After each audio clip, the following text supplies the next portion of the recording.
जय माता दी दोस्तों। नवरात्रि के दौरान देवी दुर्गा की अंगभूता 10 महाविद्याओं की साधना वही साधक करते हैं जो तंत्र मंत्र और गुप्त विद्याओं पर सिद्धि प्राप्त करना चाहते हैं। अघोरी साधु और तंत्र मंत्र के साधक महाविद्याओं के अनन्य भक्त होते हैं और इनकी साधना से उन्हें अचूक सिद्धियों की प्राप्ति होती है। माँ आदि शक्ति हर रूप में अलौकिक है।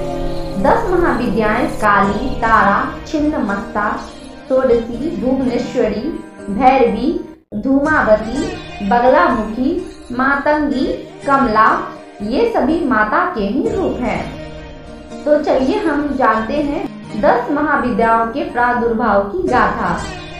इस समस्त संसार को चलाने वाली परम शक्ति माँ भगवती पृथ्वी के हर कण में विद्यमान है। स्वयं महाकाल शिव अपने अस्तित्व को शक्ति के बिना अधूरा मानते हैं। माँ भगवती से उत्पन्न हुई 10 महाविद्याओं की उत्पत्ति में भगवान शिव की भी महत्वपूर्ण भूमिका है, क्योंकि भगवान शिव ने ही एक बार माता पार्वती को तंत्र मंत्र और अनेक सिद्धियों का ज्ञान दिया था, जिसके फलस्वरूप माता ने समय आने पर स्वयं को 10 महाविद्याओं के रूप में अवतरित किया। शिव पुराण में 10 महाविद्याओं से संबंधित एक कथा का वर्णन है, जिसके अनुसार असुर रुरु का एक पुत्र हुआ, जिसका नाम दुर्गमासुर था। वह एक अत्याचारी राक्षस था, जिसने ब्रह्मदेव से वरदान के रूप में चारों वेदों को मांग लिया था। चारों वेदों को अपने वश में करने के बाद उसने देवलोक और पृथ्वी पर आक्रमण कर दिया। वेदों के लुप्त हो जाने से पूरी सृष्टि में सारे मंत्र भी लुप्त हो गए और इससे हवन, पूजा, जप और देव साधना जैसी क्रियाओं का लोप हो गया। साधु मुनि और अन्य देवगणों में हाहाकार मच गया। धरती पर अकाल पड़ने लगा और कई मनुष्य काल का ग्रास बनने लगे। दुर्गमासुर ने इंद्र पर आक्रमण कर स्वर्गलोक को भी अपने वश में कर लिया। इस भयावह परिस्थिति में दुखी होकर सभी देवताओं ने त्रिदेव की शरण ली, परंतु स्वयं ब्रह्मा, विष्णु, महेश के पास भी इस विकट समस्या का कोई हल नहीं था।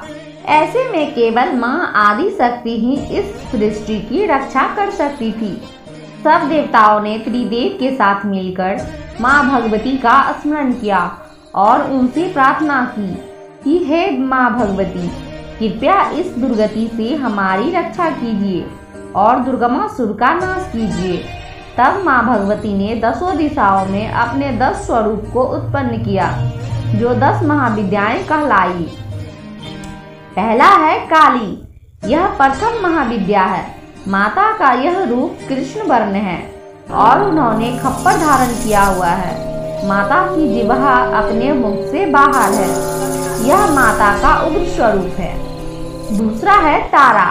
तारा का अर्थ है सबको तारने वाली। काली माँ जब कृष्ण वर्ण से नील वर्ण में परिवर्तित हुई तो उन्हें तारा नाम से संबोधित किया गया। माता का यह स्वरूप उग्र और सौम्य दोनों भावों का समागम है। तीसरा है छिन्नमस्ता। यह माता का उग्र स्वरूप है। एक हाथ में खड्ग और दूसरे हाथ में स्वयं का कटा हुआ शीश है। इनके कटे हुए स्कंद से रक्त की 3 धारा बह रही है, जिससे उनका छिन्न मस्तक और उनकी 2 सखियां जया और विजया रक्तपान कर रही है। चौथा है षोडशी। यह माता का अत्यंत सौम्य स्वरूप है।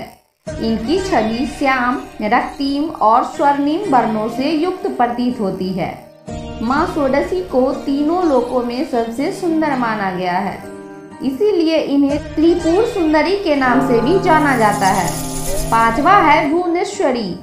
माता का यह रूप सौम्य है। ये संसार के सभी ऐश्वर्य की स्वामिनी मानी जाती है। इनका रूप माँ षोडशी के समान है।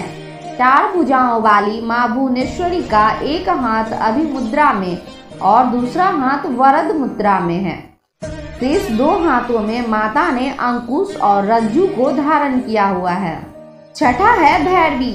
माता के इस स्वरूप में उग्र और सौम्य दोनों ही गुण समाहित है, इसीलिए उनका एक रूप महाकाली की तरह उग्र है और दूसरा स्वरूप माँ पार्वती की तरह शांत है। माँ भैरवी महादेव के अवतार भैरव की अर्धांगिनी है। 7वां है धूमावती। माता का यह रूप धूम वर्ण अर्थात धुएं के समान है। माता का यह रूप एक वृद्ध विधवा के समान है और इनका वाहन कौवा है। यह माता का उग्र स्वरूप भी कहलाता है। 8वां है बगलामुखी। माता के इस रूप को पीताम्बरा भी कहा जाता है। इस संसार में उठने वाली हर तरंग का कारक माता का यही स्वरूप है। माँ बगलामुखी माता का उग्र रूप है। 9वां है मातंगी। शिव का एक नाम मातंग है और मातंगी शिव की अर्धांगिनी है। हरित वर्णी अर्थात हरे वर्ण में अवतरित हुई माता मातंगी चतुर्भुजा है। माता के इस स्वरूप ने लाल वस्त्र धारण किए हुए हैं। यह देवी आदि शक्ति का सौम्य स्वरूप है। 10वां है कमला। माता का यह रूप सौम्य है। इन्हें तांत्रिक लक्ष्मी के नाम से भी जाना जाता है। इनका संबंध तंत्र, सिद्धि, समृद्धि और सौभाग्य से है। माँ कमला कमल पर विराजमान है और अनेक आभूषण धारण किए हुए है। इनका स्वरूप स्वर्णिम है। माँ के इन 10 रूपों में दुर्गमासुर की विकराल सेना के बीच घमासान युद्ध हुआ। यह युद्ध 9 दिनों तक चला और इन 9 दिनों में पृथ्वी पर प्रचुर वर्षा हुई, जिससे पृथ्वी पर फैला अकाल समाप्त हुआ। 10 महाविद्याओं ने दुर्गमासुर की संपूर्ण सेना का नाश कर दिया और अंत में ये 10 महाविद्याएं एक रूप में समाहित हो गई और दिव्य प्रकाश से युक्त एक देवी ने अवतार लिया, जो सिंह पर सवार थी और अपने एक हाथ में त्रिशूल धारण किए हुए थी। इस दिव्य रूप में प्रकट हुई देवी ने दुर्गमासुर का वध किया।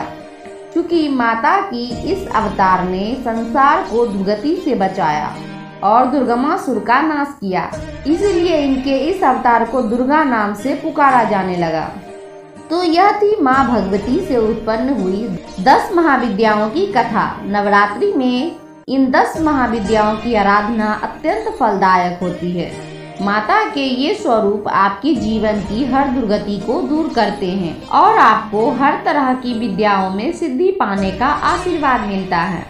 इसी तरह का कथाओं का आनंद लेने के लिए चैनल से जुड़े रहें और इस चैनल को सब्सक्राइब कर लें। अब वीडियो को लाइक शेयर करना ना भूलें और कमेंट में जय माता दी दोस्तों जरूर लिखें।